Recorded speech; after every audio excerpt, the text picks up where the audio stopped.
सबसे पहले मैं महिंद्रा लॉजिस्टिक्स को और महिंद्रा ग्रुप को बहुत बहुत धन्यवाद दूंगा कि पिछले अनेक सालों से हमारे ट्रांसपोर्ट के जो स्टेक होल्डर है, ड्राइवर्स, जिनको काफी निग्लेक्ट किया जाता है, उनके प्रति एक सम्मान की भावना रखकर हर समय अनेक प्रकार के इनिशिएटिव महिंद्रा ग्रुप ने आयोजित किए हैं। मैं ऐसे कार्यक्रमों में शरीक होने का भी मौका मुझे मिला है। ये जो किताब है जो रमेश कुमार जी ने लिखा है, इसमें स्वाभाविक रूप से पहली बार जो कहानियां उन्होंने लिखी है वो स्वाभाविक रूप से ड्राइवर के जीवन से संबंधित है। हमारा जो ट्रांसपोर्ट सेक्टर है वो देश के लिए बहुत महत्वपूर्ण है और विशेष रूप से हमारी इकोनॉमी को, हम एक fastest growing economy in the world है, उसमें लॉजिस्टिक ये बहुत इंपॉर्टेंट है। हमारी लॉजिस्टिक कॉस्ट दुनिया की तुलना में 14 से 16% है और चाइना में 8 से 10% है और यूरोपियन कंट्रीज और अमेरिका में 12% है।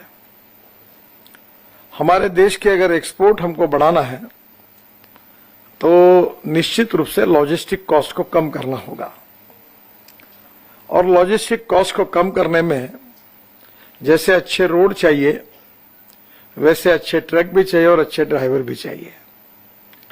तीनों के सहयोग से ये पूरा हो सकता है।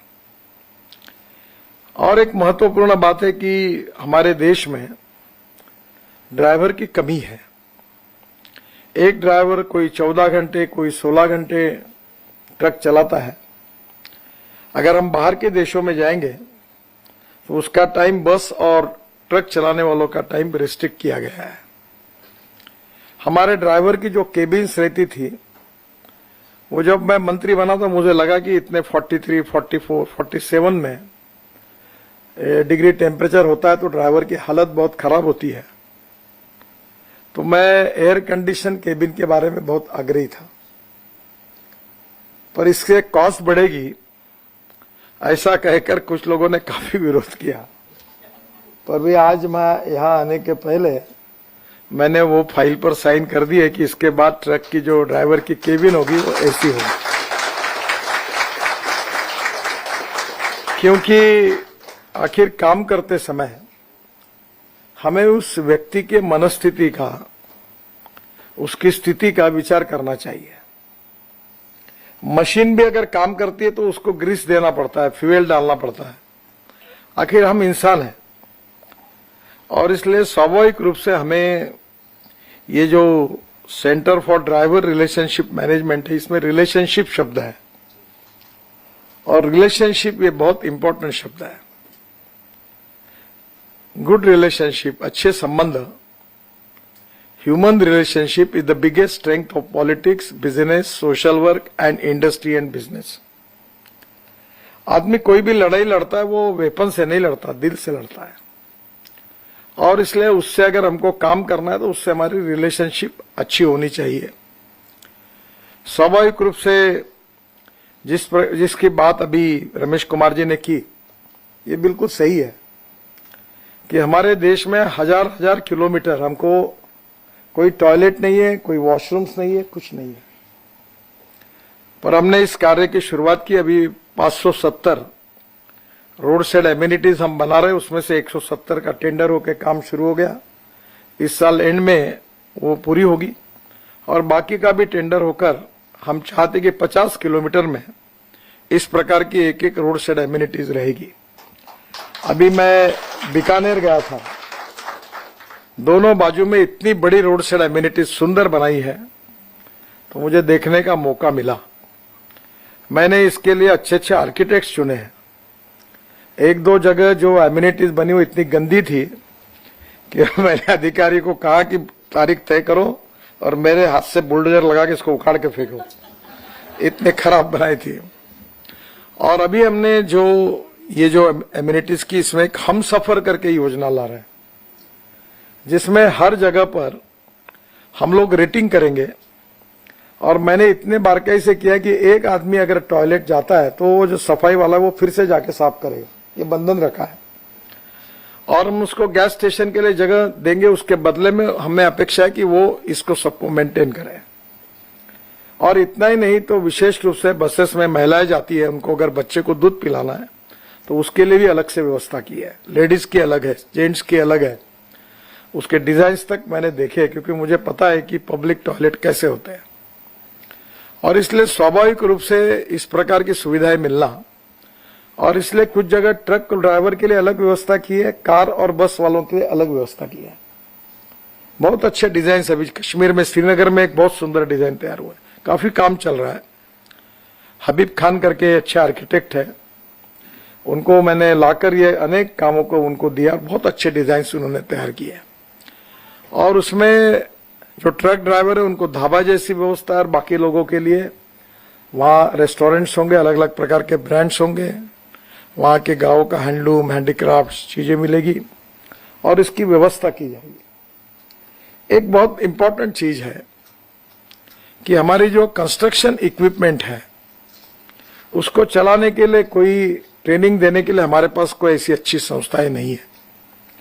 जनरली ट्रक ड्राइवर जो बनता है वो पहले कंडक्टर होता है और कंडक्टर अनऑफिशियली ड्राइवर बनता है। प्रोसेस में वो कंडक्टर को ही वो ड्राइवर सिखाते रहता है। तो हमारे देश में ड्राइविंग स्कूलों की भी कमी है। अब हमारे देश में हमने शुरू किए, पर अभी 40-85 ड्राइविंग स्कूल है, जबकि हमारे देश में 700-800 अच्छी ड्राइविंग स्कूल करने की आवश्यकता है।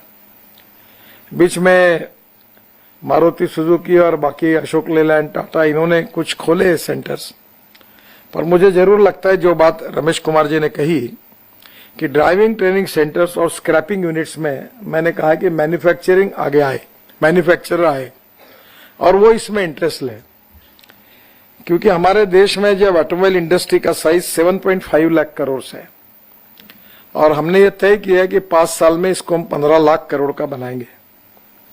वर्ल्ड के सबसे अच्छे ब्रांड्स हमारे यहां आज अवेलेबल है और स्वाभाविक रूप से अभी एक अच्छी घटना हुई है कि ऑटोमोबाइल मैन्युफैक्चरिंग में वर्ल्ड में हमारा नंबर 4था था। अभी हमने जापान को बाईपास करके हम 3रे नंबर पर आए हैं।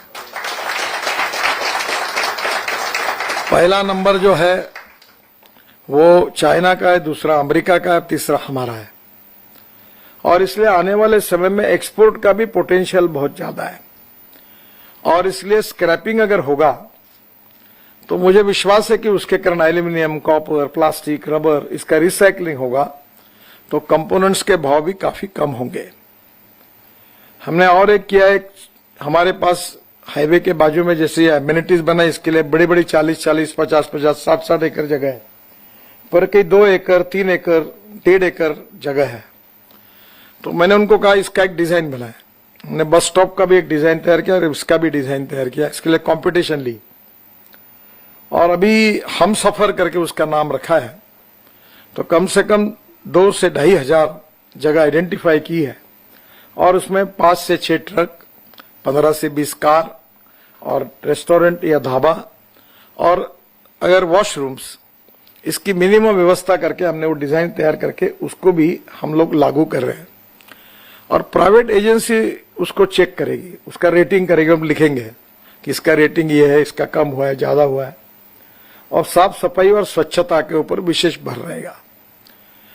मैं आपको और एक बात बताऊंगा कि सबसे बड़ी समस्या है रोड एक्सीडेंट्स की, और एक्सीडेंट के लिए बहुत आसान तरीका जो है जिसका सरकार में सब डिपार्टमेंट और पुलिस से जवाब मिलता है कि कोई भी एक्सीडेंट के लिए ड्राइवर जिम्मेदार है।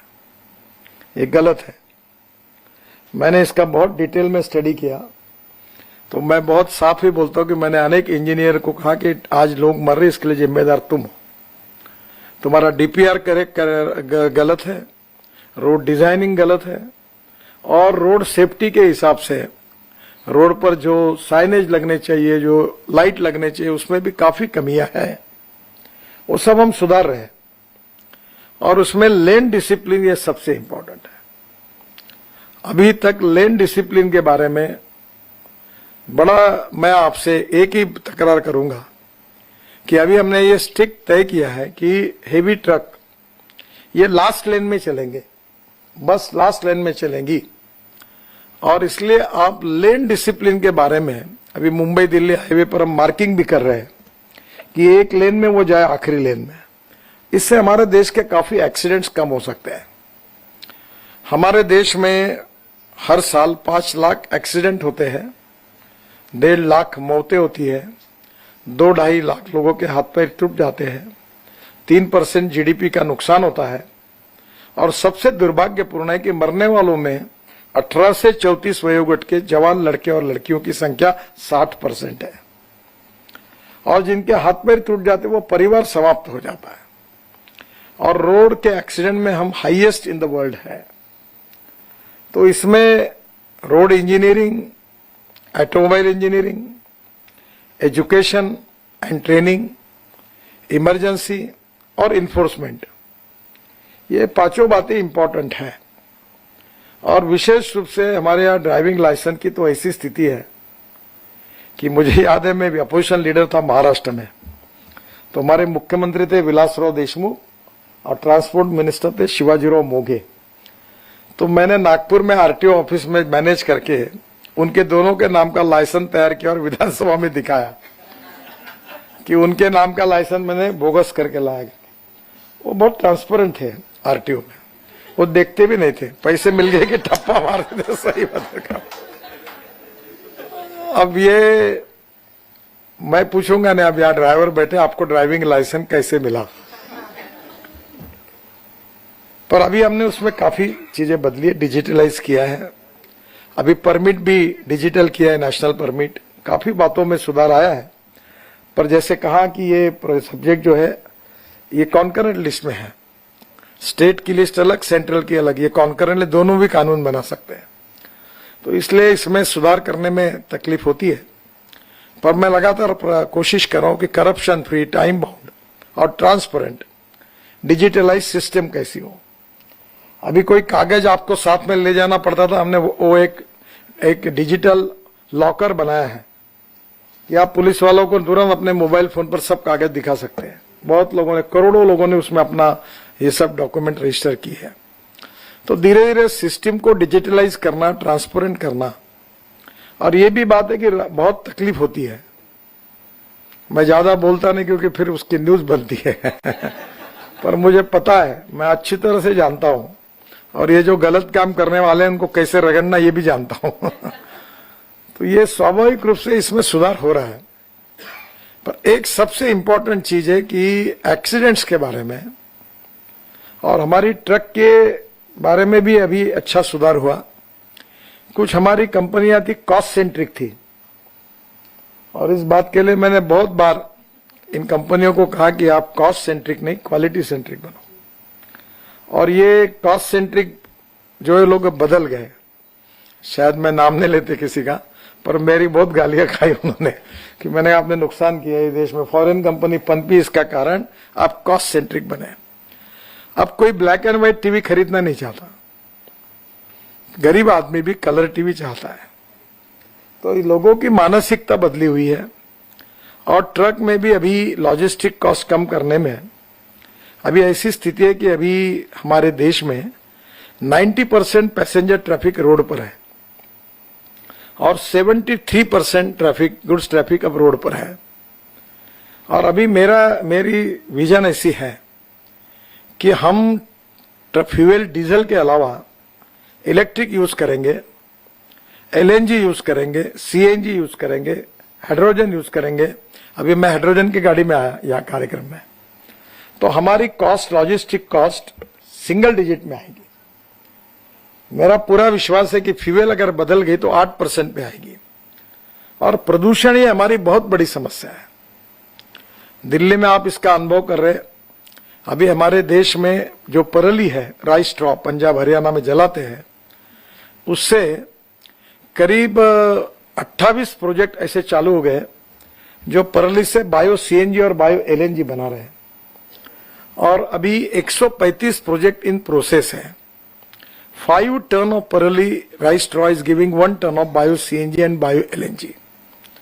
अब इलेक्ट्रिक, इथेनॉल, वे फ्लेक्स इंजन की गाड़ी अभी आ रही है। मैंने अभी एक बीच में ट्रक लॉन्च किया था ब्लू एनर्जी का एलएनजी के ऊपर, और मुझे अभी बताया महिंद्रा लॉजिस्टिक के हमारे स्वामीनाथन जी ने कि उन्होंने भी एलएनजी ट्रक अभी किया है। तो बहुत अच्छी बात हुई कि एक करता है तो सब करते हैं और इसलिए मैं एक को कराने के लिए पीछे लगता हूं तो धीरे धीरे फिर करते, नहीं तो नया कुछ करने के लिए सभी लोग बड़े कंजर्वेटिव होते हैं। अभी अशोक लेलैंड ने बेंगलोर में जो बसेस थी उसमें 15% मिथेनॉल जो कोयले से बनता है वो डालकर अच्छा प्रोजेक्ट किया है सर। और अभी अशोक लेलैंड ने अभी मिथेनॉल का ट्रक भी लॉन्च किया, मैंने लॉन्च किया बेंगलोर में। तो अब हमारा 16 लाख करोड़ का इंपोर्ट है, स्काई इज द लिमिट। हम कितना भी ethanol, methanol, biodiesel, bio LNG, CNG, electric, hydrogen सब कुछ करेंगे तो भी बहुत बड़ी गैप है। और प्रदूषण ये भी बहुत बड़ी समस्या है। Import substitute, cost effective, pollution free and indigenous. और रोड अब अच्छे बने हैं। आपके लिए सबसे अच्छी बात है कि अभी स्पीड लिमिट का भी फाइल पर मैंने साइन की, जल्दी आपको 2-4 दिन में पता चल जाएगा। पर अभी हमने निश्चित रूप से इतने अच्छे रोड बनाए कि जहां आपको दिल्ली से मुंबई जाने के लिए 48 आवर लगते थे ट्रक से, अब वो आप 20 आवर्स में हो जाएगा। और रोड पे एक्सिस कंट्रोल रोड है, तो कोई गियर बदल के इधर उधर देखने की जरूरत नहीं। तो ट्रक की क्वालिटी अच्छी सुधरनी चाहिए।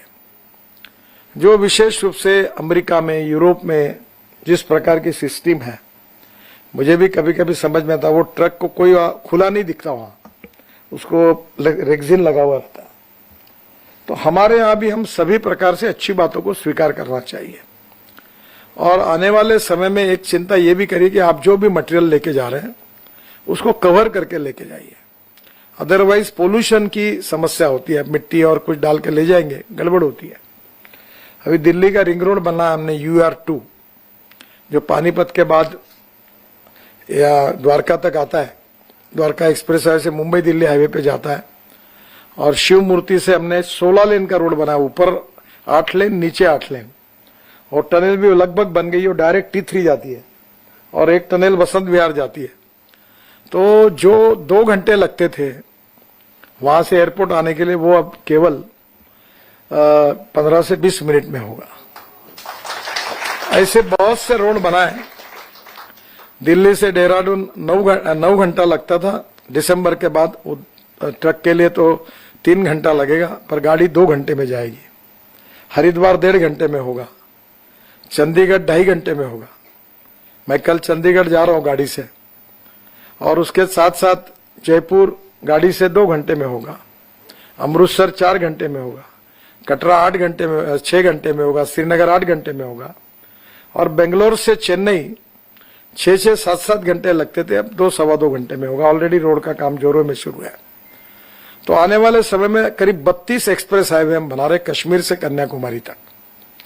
यानी आप मनाली से निकलेंगे तो मनाली के बाद रोहतांग पास है, उसको चढ़ने के लिए 3.5 घंटे लगते थे। अभी अटल टनल बनी है तो आप केवल 8 मिनट में निकल जाते हैं। और वहां से फिर आने के बाद लद्दाख लेह तक 4 टनल और रोड अच्छा बना रहे हैं।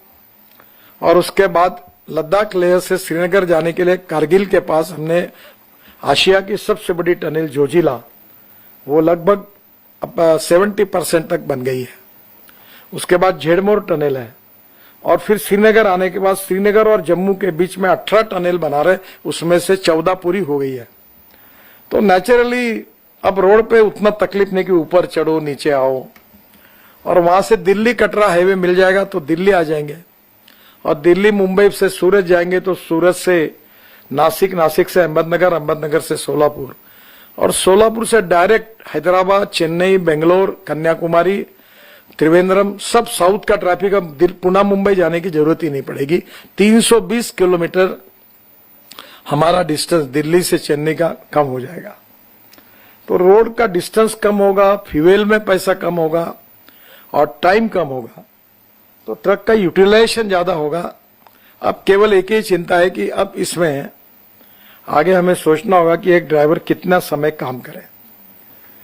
इस होटल में जितने लोग हैं उनका टाइम पीरियड पक्का है, पर ड्राइवर को टाइम नहीं है। तो ये भी उसकी समस्या है। दूसरी बात, मेडिकल चेकअप करने की भी फैसिलिटी होनी चाहिए। मेरा जब एक्सीडेंट हुआ तो ड्राइवर जो 50 साल के ऊपर के, वो उनको कैटरेक्ट होता है, बहुत लोगों को आंखें जांच करनी चाहिए। Medical checkup is very essential. जैसे आप आज महिंद्रा लॉजिस्टिक ने ये कार्यक्रम लिया है, तो एक मेडिकल चेकअप ये भी एक बहुत इंपॉर्टेंट चीज है जो इनके लाइफ के लिए बहुत इंपॉर्टेंट है। और आपने और अच्छी बात की कि इनके बच्चों के लिए स्कॉलरशिप भी दे रहे हैं, इसके लिए भी मैं आपको धन्यवाद दूंगा। और निश्चित रूप से कोई प्रोफेशन खराब नहीं होता, उस प्रोफेशन में काम करने वाले व्यक्ति को हमने सम्मान देना चाहिए, इज्जत देनी चाहिए, रिकॉग्निशन देना चाहिए। और आज ये ऐसा इंपॉर्टेंट प्रोफेशन है कि जिसमें आने वाले समय में अभी ड्राइवर का शॉर्टेज है। अब पढ़े लिखे लोग ड्राइवर अच्छा काम कर रहे हैं। और मैं अक्सर, अभी मैंने ई रिक्शा लाई तो मुझे बहुत खुशी हुई कि आदमी आदमी को खींचने का काम करता था, 1 करोड़ लोग। और जब ये ई रिक्शा लाई तो सुप्रीम कोर्ट तक केसेस गई। मैंने कहा कोई भी कंपनी का कोई भी पार्ट यूज करो और ई रिक्शा बनाओ, तो बोले हमारा स्टैंडर्ड रजिस्टर है, हमारा पार्ट यूज नहीं कर सकते। सुप्रीम कोर्ट तक लड़ाई में हम जीते। मैंने लगा, गांधी जी ने कहा था कि गरीब के लिए अगर कोई निर्णय करना होगा तो चाहे वो थोड़ा सा कानून अगर तोड़ना पड़ता है तो भी तोड़ो, पर करो, इसमें गरीब का कल्याण है। तो आज मुझे खुशी है कि 1 करोड़ लोगों को, आज जो साइकिल रिक्शा चलाते थे, आदमी आदमी को धोने का काम करता था, आज वो मैकेनाइज्ड ड्रिवन ई रिक्शा चला रहा है, ई कार्ट चला रहा है। पूरी प्रथा बंद हो गई। अब मेरे घर पे हमारे से सब्जी आती खेती से, वो भी ई गाड़ी में आती है, क्योंकि कॉस्ट कम हो जाती है। और इसलिए आने वाले समय में काफी बड़े प्रमाण से टेक्नोलॉजी में बदल हो रहा है। और उसके साथ साथ ये कंसेप्ट आया कि कंफर्ट्स भी इंपॉर्टेंट है। पहले कंफर्ट से कंसेप्ट नहीं था, वो इकोनॉमी में कीमत कैसे कम करना ये कंसेप्ट था। तो वो मजाक में कहता था कि कभी कभी गाड़ी में बैठो तो अमृतांजन की बोतल भी लेके जाओ, इतने धक्के लगते थे, शॉकअप का पता ही नहीं चलता था। अब मैं नाम नहीं लेता कोई कंपनी के, पर ऐसी तकलीफ है। मैं इलेक्शन में जाता था तो 200-300 किलोमीटर चलने के बाद रात को पीठ में गर्म पानी से सेकना पड़ता था, क्योंकि कॉस्ट सेंट्रिक सब बातें थी। अब सबको समझ में आया कि क्वालिटी सेंट्रिक बनना पड़ेगा। टेक्नोलॉजी, द बेस्ट टेक्नोलॉजी का उपयोग करना होगा, फ्यूल कॉस्ट को कम करना होगा, और लॉजिस्टिक कॉस्ट को कम करना है तो ऑटोमोबाइल इंजीनियरिंग में जैसे क्वालिटी अच्छी होनी चाहिए, मेंटेनेंस फ्री होनी चाहिए, वैसे फ्यूल में भी हमको बचत करनी चाहिए। और आज तो कुछ ऐसी ऐसी गाड़ियां बन रही है कि जिनको 5-5, 7-7 साल हाथ लगाने की जरूरत नहीं। हम टेक्नोलॉजी में बिल्कुल बहुत अच्छी तरीके से प्रोग्रेस हुआ है। ट्रक भी अच्छी बन रही है और उसका लाइफ भी 15 साल के लिए अच्छा है। तो मुझे लगता है कि ड्राइवर की सबसे बड़ी जिम्मेदारी है, और ये जो प्रोफेशन है, वैसे मेरा व्यक्तिगत मत है कि पहले वाटरवेज ये जो है इसको पहली प्रायोरिटी मिलनी चाहिए, सेकंड प्रायोरिटी रेलवे को मिलनी चाहिए, third priority road, and fourth aviation. पर अब मुझे डर लग रहा है, चाहे अच्छा हो रहा है कि बुरा हो रहा है मुझे मालूम नहीं, पर मुझे लगता है कि गुड्स इसमें एक 3-4 साल में अगर ये फ्यूल आ गई तो हमारी प्रोडक्शन कॉस्ट, उसकी जो जाने की है फ्यूल कॉस्ट, रेलवे से भी कम हो जाए। अगर एलएनजी पर अगर 40 टन का ट्रक जाता है, अभी बीच में मैं कोयले मंत्री जी के साथ बंगलोर से हम लोग वापस आ रहे थे, तो बोल रहे थे मुझे साउथ ईस्टर्न को बहुत कोयला पड़ा है पर रेलवे की वैगन नहीं मिल रही। तो मैंने बोला मैं तुमको उपाय बताता हूँ। बोले क्या है? मतलब रेलवे के भाड़े पे मैं ट्रक चला देता हूँ। बोले कैसा? मैंने बोला आप एक काम करो, 5 साल का कॉन्ट्रैक्ट निकालो, सबको एलएनजी ट्रक दे दो, और वो लास्ट माइल कनेक्टिविटी होगी, जहां जाना है वहां कोयला 40 टन का डाल के पहुंचा देगा, रेलवे से 10 रुपए कम कॉस्ट में, और पूरा आपका काम हो जाएगा। मेरा को विश्वास, स्टडी किया, इकोनॉमिक्स वायबल है, आप बनाइए इसको। अगर आप ये बनाएंगे एलएनजी का, तो डीजल के तुलना में 50% उसका सेविंग था। अभी बीच में थोड़े से भाव बढ़े, पर उसके लिए भी मैंने कहा लोगों को कि तुम ये पेट्रोलियम एलएनजी सीएनजी के बजाय ये हमारा बायो सीएनजी और बायो एलएनजी जो परली से बनता है वो आप बनाओ। तो उसकी कॉस्ट आती है 40 रुपए किलो, अभी कुछ 70, 80, 85 रुपए। तो नेचुरली अब देश में किसान जो है वो ऊर्जादाता बन रहा है, और बनना भी चाहिए। और हम इंपोर्ट करने के बजाय हमारे यहाँ ये कर सकते हैं। तो आने वाले समय में निश्चित रूप से सभी प्रकार के कंफर्ट्स का ध्यान हमें ट्रांसपोर्ट व्हीकल में करना पड़ेगा। और जो कंस्ट्रक्शन इक्विपमेंट है उसमें भी जो एग्जीबिशन हुआ, जिसकी बात अभी रमेश कुमार जी कर रहे थे, तो बड़े बड़े कंपनियों ने अभी इलेक्ट्रिक मशीन्स भी तैयार की है। और इसलिए यूरो 6 का रमेश कुमार जी हमने कर दिया है पहले ही। वो बड़ी इंटरेस्टिंग केस है कि ये जितने मैन्युफैक्चरिंग आए इनकी मीटिंगें होती रहती थी, और हमने आखिर में जाके निर्णय किया कि अभी मैंने उनको आखिरी मीटिंग में आए तो हमारे साथ, नहीं आए तो तुम्हारे बिना, नहीं आए तो घसीटते हुए तुमको ले जाना है और यूरो 6 करना है। अब हमने लगा दिया वो। और जो विरोध करने वाले थे उन्होंने मुझे पब्लिकली धन्यवाद दिया, और उन्होंने कहा कि हमको लगता नहीं था, पर सरकार ने वो फ्यूल भी उपलब्ध किया और यूरो 6 हो गया। अभी डिफेंस वाले बोलते हर बार मुझे एग्जाम्पशन मांगने के लिए आते, तो मैंने उनको भी कहा कि इस बार अगले बार नहीं आना आप। अब धीरे धीरे हम यूरो 6 नॉर्म पर पहुंचे हैं। फ्लेक्स इंजन में हमको यूरो 6 के नॉर्म में वर्ल्ड में नहीं हुआ है। हमारे यहाँ कुछ कंपनियों ने फ्लेक्स इंजन में जो 100% इथेनॉल यूज करेंगे, उन्होंने भी उसमें सफलता हासिल की है। और बहुत तेजी से ये बदल रही है इंडस्ट्री। अभी मैं चाकण में था, मर्सिडीज को, इलेक्ट्रिक मर्सिडीज को लॉन्च करने के लिए गया था, तो वो जर्मनी से जो उनके प्रेसिडेंट आए थे, उन्होंने कहा था कि अब हम इलेक्ट्रिक पर ही गाड़ियां बनाएंगे, इलेक्ट्रिक के सिवा नहीं बनाएंगे। तो बड़े प्रमाण पर टेक्नोलॉजी का ट्रांसफॉर्मेशन हुआ है, और हेवी व्हीकल में भी हो रहा है, जिसमें कॉस्ट भी कम होगी, पोल्यूशन भी कम होगा। और जब ये सब कॉस्ट कम होगी तो ड्राइवर के तनख्वाह भी बढ़ने चाहिए। एक्चुअली एक्सप्लॉयटेशन इसमें भी बहुत है, क्योंकि बेचारे गरीब लोग जो होते हैं वो ड्राइविंग करके लग जाते हैं, उनको जितनी रिस्पेक्टफुल सैलरी मिलनी चाहिए उतनी नहीं मिलती। पर धीरे धीरे निश्चित रूप से मुझे लगता है कि पूरे लॉजिस्टिक बिजनेस की जो पोटेंशियल है वो बढ़ने के साथ साथ कंपटीशन तो बढ़ेगी, और उसके साथ ड्राइवर के लिए भी रिजनेबली अच्छी सैलरी मिलेगी। एक बात की चिंता हर समय करते रहिए, आप भी सेफ रहिए और लोगों को भी सेफ रखिए। एक्सीडेंट के लिए जो रैश ड्राइविंग और ट्रैफिक सिग्नल्स का पालन नहीं करना, ये गलत बात है। कानून के प्रति डर भी नहीं और सम्मान भी नहीं, ऐसी विचित्र अवस्था हमारे देश में है। और इसलिए हम कैमरे लगा रहे हैं, तो कैमरे लगने के बाद देखता नहीं कौन है। मेरा मुंबई में मेरी गाड़ी है, तो वर्ली बांद्रा सीलिंग पर उन्होंने 60 किलोमीटर का रखा है स्पीड का, तो 2 बार मुझे भी चालान भरना पड़ा। तो धीरे धीरे बहुत सी बातों के लिए, लेन डिसिप्लिन के लिए और ड्राइविंग के बारे में रूल्स ऑफ द रोड, उसका पालन करने में आप लोग सहकार्य करना करिए, यही मेरा आपसे अनुरोध है। और विशेष रूप से मैं रमेश कुमार जी को धन्यवाद दूंगा कि ये जो देश चालक के हिसाब से ये जो उन्होंने ड्राइवर के जीवन पर ये लिखा, तो मुझे बहुत अच्छी बात याद आई। स्टारबक्स जो कॉफी शॉप है इनके जीवनी को अभी पढ़ने का मौका मुझे मिला। तो उनके पिताजी ट्रक ड्राइवर थे और माता नर्स थी, और उन्होंने भी ट्रक ड्राइवर का लड़का होने के बाद वो एक कॉफी शॉप में नौकरी करने लगे। पहले ट्रक भी चलाते थे, और धीरे धीरे कॉफी शॉप करते करते आज उनके 25-30 हजार कॉफी शॉप वर्ल्ड में है। तो उन्होंने एक बहुत अच्छी बात कही उनके किताब में, जो बहुत ही सुंदर है। उन्होंने कहा कि जब आपको सक्सेस मिलता है तब उसकी खुशी अगर आपको ही केवल होती होगी तो वो सक्सेस मीनिंगलेस है, पर जब आपको सक्सेस मिलता है तब उसकी खुशी आपके मित्रों को, आपके परिवारजनों को, आपके सहकारियों को आपसे ज्यादा होती है। Then that is the true meaning of the success.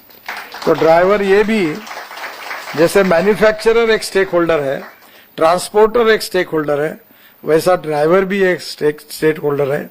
तो मुझे लगता है कि उसकी भी चिंता करना, उसके बच्चे, उसकी हेल्थ, उसके बच्चों का एजुकेशन, उसके रहने की व्यवस्था, उसके बहुत इंश्योरेंस, इन सब बातों में अगर विचार होगा तो निश्चित रूप से इस इंडस्ट्री को प्रोफेशनल है पर एक अच्छा स्वरूप भी प्राप्त होगा। और इसलिए जो महिंद्रा लॉजिस्टिक जैसी कंपनी है, इसमें अलग अलग वेलफेयर की अनेक योजनाओं को लेकर जो इनिशिएटिव लेती है, वो बहुत अच्छी बात है। मैं उनको हृदय से धन्यवाद देता हूं। और रमेश कुमार जी ने एक बहुत ही एक प्रकार से निग्लेक्ट हुआ ऐसा ये सब्जेक्ट है। ड्राइवर को कोई बहुत रिकॉग्निशन नहीं, और इमेज ऐसी बनी ही है कि ड्राइवर इन्हें बस बॉटल लेके पी रहा है। वो एक पिक्चर आया था, स्टूडेंट था दुश्मन करके, उसमें शायद राजेश खन्ना या कोई हीरो था, वो ट्रक ड्राइवर था, तो वो ड्राइवर दिखा कि बॉटल पी रहा है। यानी परसेप्शन ऐसा नहीं है। तो स्वाभाविक रूप से एक प्रतिमा समाज में हुई है। कोई प्रोफेशन बुरा नहीं होता, प्रोफेशन हर प्रोफेशन समाज के लिए आवश्यक होता है। समाज के बाकी स्टेक होल्डर ने उस प्रोफेशन के लोगों को रिकॉग्निशन, रिस्पेक्ट देना, ये बहुत आवश्यक है। और वही ड्राइवर रिलेशनशिप मैनेजमेंट, इसके बारे में इन्होंने ये कहानियां लिखी है, आपको भी पढ़कर आनंद आएगा। और इसका जो स्पिरिट है समझते हुए, ये निश्चित रूप से आपको भविष्य की दिशा तय करने के लिए एक विजन भी देगा। इसी विश्वास के साथ सभी ड्राइवर्स को बहुत बहुत शुभकामनाएं देते हुए मैं अपनी बात को समाप्त करता हूं। धन्यवाद।